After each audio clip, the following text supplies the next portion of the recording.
পদ্ম খুলেও ভোট দেওয়া যাবে না। যদি ভোট গন্ডগোল হয়েছে তাহলে ভোট দেওয়ার দরকার নাই, বাড়িতে আমি রসগোল্লা ছানা ভরা পাঠিয়ে দেবো।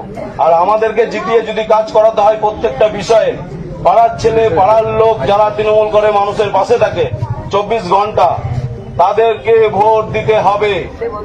এবছর যেন ভোট নষ্ট না হয়, পরিষ্কারভাবে বলে দিচ্ছি, খাতা এন্ট্রি করা থাকবে কোন বাড়ির কে ভোট দিচ্ছে। আমরা সব পুরো মোটামুটি আমাদের ক্যামেরা থাকবে।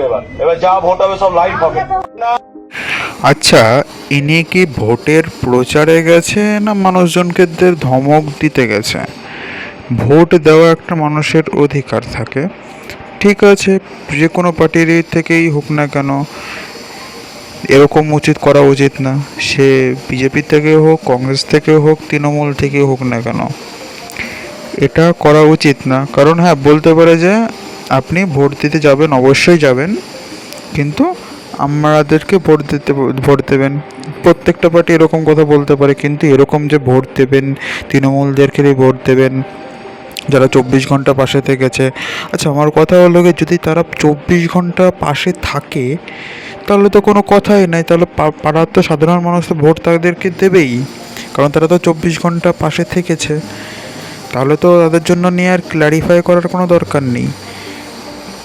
আর যদি সরকার যদি এই লিডার যদি সেখানের উন্নয়ন করে থাকে, তাহলে তো ডেফিনেটলি ওখানকার এলাকার লোকজন তো ডেফিনেটলি তাকে ভোট দেবে।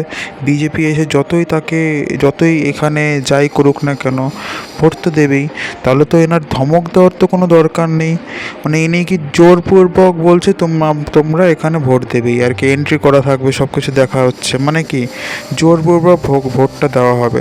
তার মানে উন্নয়ন কি হয়েছে নাকি সেটা আমি জানি না, যদিও এখানটা এই ভিডিওটা যেটা বেরিয়ে আসছে সেটা সোশ্যাল মিডিয়াতে প্রচুর পরিমাণে দেখা যাচ্ছে। যদি উন্নয়ন হয়ে থাকে তাহলে তো ভোট চাওয়ার কোনো দরকার নেই, অটোমেটিক এলাকার মানুষ তাদেরকেই ভোট দেবে। আর 24 ঘন্টা যারা পাশে থেকেছে তাদেরকেই ভোট দেবে। আর তাদের জন্য তো বলা লাগবে না, না, তারা এলাকার মানুষ তো জানবে যে তারা 24 ঘন্টা তাদের পাশে থেকেছে কি থাকেনি। থেকে থাকলে অবশ্যই তাদেরকে ভোট দেবে, তাই না? এই নিয়ে তোমাদের কোনো যদি মতামত থাকে অবশ্যই কমেন্ট করে জানিও, তোমরা কীরকমভাবে দেখো এই জিনিসটাকে।